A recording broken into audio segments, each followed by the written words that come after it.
Hello, greetings po. Ang ating pong tatalakayin 'no, sa episode nito, may kinalaman po sa sulat po sa'tin. Tawagan na po natin sa pangalang si Jojo May 576 yun po ang kanyang, yung kanyang, username. Oh, by the way, bago tayo magpatuloy, I would like to express my appreciation doon po sa ating mga followers 'no, ngayon sa ating Facebook 'no. Kabubukas lang po ang ating business page ng Facebook natin 'no. So, welcome sa Facebook. Ang Batas Pinoy po ay talagang pong the last 4 or 5 years po nasa YouTube po tayo. Now, good news po 'no, meron na po tayong, business page sa Facebook 'no, Batas Pinoy po. Thank you very much 'no, for following me. Of course, mga subscribers naman natin sa Batas Pinoy 'no, I would like to express my appreciation 'no, sa walang humpay na pag-follow ninyo, pagsubaybay po sa ating po mga videos. Kung di po sa inyo, sa pagpatuloy po niyo suporta sa atin, no? Karamihan po sa inyo ay nakalagay pa na no escaping of ads. Alam na po ninyo kung sino kayo. You are from everywhere, no? Merong sa Russia, no? Meron sa Israel, meron din sa Canada, meron sa west coast of the USA, saan-saan po, no? May sa Baguio City. Thank you very much sa walang humpay po ninyong pagtangkilik sa ating mga videos po natin. Maraming salamat. At because of your support ay tayo po ay na-inspire pa na patuloy po natin na palawigin pa ang ating advokasya na mapagbigay po ng legal na kaalaman o impormasyon sa ating mga kababayan. Sabi nga natin ay lamang na ang may alam sa batas. All right. Ang ating po bigyan po ng oras no sa ating episode nito. May kinalaman po sa sulat po sa atin ni Jojo May 576. Sabi niya dito ay, "Good morning, attorney. May tanong lang po ako.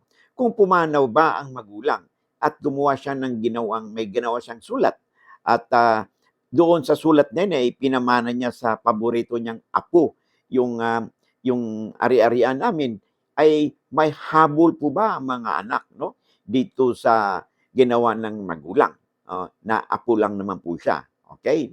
Alright, so una, as a rule po, kung basta sulat lang po yan at hindi po may tuturing niya sa last will and testament, ay hindi po pwede yan kasi magiging donation po yan, no? If at all, ang magulang po, hindi basta-basta mapaggawa ng donation. Lalo pa kung may mga anak po sila, no? At pwede lang niya magawa yung ganyan kung magagawa muna siya ng last will and testament. And then, doon sa pre-portion ng kanyang last will and testament, kung may matitira pa doon, ay saka pa lang niya pwedeng ipamigay yung kanyang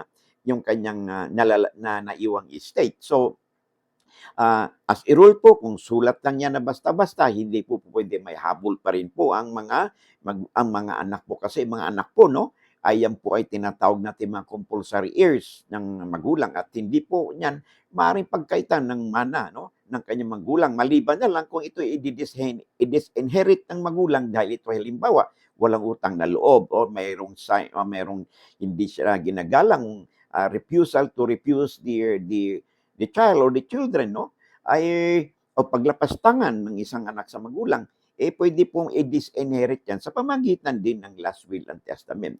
So kung wala mang ganun, okay, ay hindi po pwede na basta na lang mag-donate si magulang kasi po nandyan po ang mga anak o kung hindi man biological children, ay kung meron siyang legally adopted na anak, hindi rin po pwede po yun. Okay?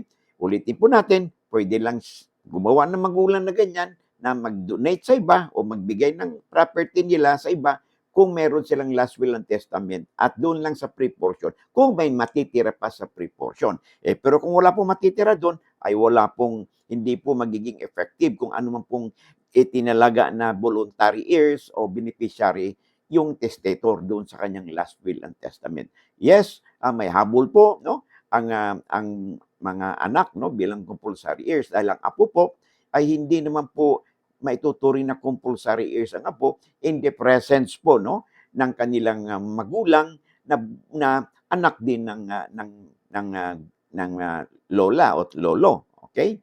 So I hope nasagot po natin ang katanungan sa atin ng ating follower at ang ating subscriber, viewers po, no?